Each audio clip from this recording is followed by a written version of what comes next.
And 1, 2, ready, and. Nice pressure, big balls.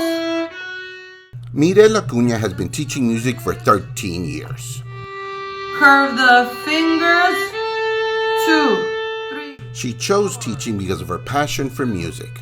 The advice that my parents gave me, they're like, you know what? We're going to be proud of you no matter what you choose to do, but choose to do something that you're passionate about, which is music. I always loved to do music.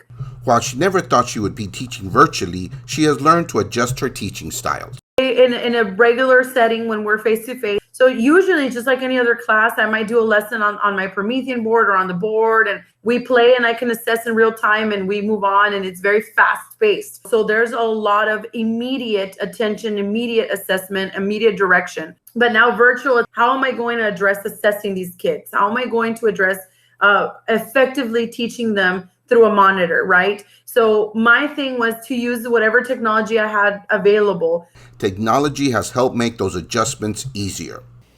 I've been using Flipgrid a lot as a wonderful tool to assess my students. As a performance group, it's important to be able to hear my students play. And I really like that it helps students that are not comfortable with having their faces on camera, because it allows them to add these little emojis to cover up their faces.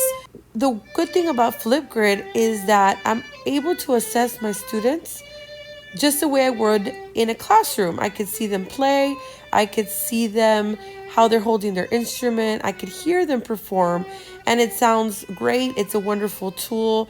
I spent some time trying to make our assignments as easy for the students to be interactive. So a lot of our items are either clickable where you can type, or you can just drag them and move them around as needed. Makes it easier for the kids to do on the device. Most of our worksheets are interactive and they're very visually easy to follow and understand, just because we know that music students are very used to working with their hands. We also created a virtual classroom for them that is easy to navigate, and they can find any items that they need. Like in our virtual library, they can simply click on a book and the students can find any music or resource that they may need to be able to successfully complete the class. For example, if I click on the blue book on the left that says Pocahontas, the music that the students are using for that particular piece will come out, and they're able to see all the parts and all the music that they need for this piece. Or they go back and click on the theory book, they'll find some various resources on music theory that they could use for class as well. They can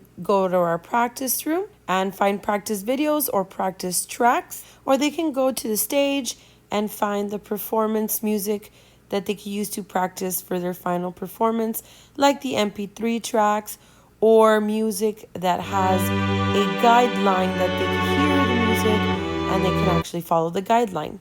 We also have our class site where students find all the information they need, like schedules or online guides, a link to our virtual classroom, our class syllabus, anything that they're going to need to navigate the year successfully.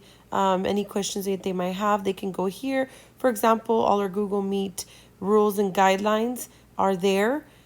They can also find guides to navigating Google Classroom, and it has all the ways that they can turn in assignments or view assignments, everything they need for Google Classroom. They can also follow the syllabus if they want to see ahead of time what we're going to be working on. I try to do as many interactive lessons using Google Slides, using things that keep the kids working just like they would if they were working with their hands. And of course, we still play on the monitor, which was obviously the biggest challenge because of the sound latency that we get through the monitor. We can't all just play at once. So they are muted, and I will take out my instrument and I will play or play something through the screen or show a YouTube video. One of the things that I started doing was I actually got a music writing software, and I started rewriting all my music scores so they could see all their parts, but kind of like a karaoke thing. So they'll hear it and they'll see the line moving across, which helps them stay together on their end. That was a lot better, okay? So those are the types of things, kids, that you gotta make sure that you keep in mind when you're playing.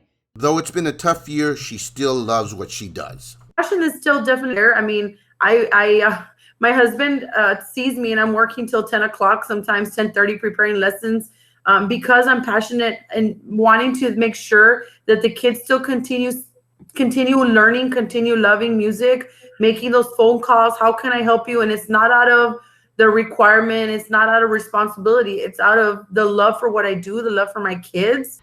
Edinburgh CISD is proud of all the hard work Ms. Acuna and other teachers have made during these hard times. I am Martin Torres for Edinburgh CISD, your district of choice.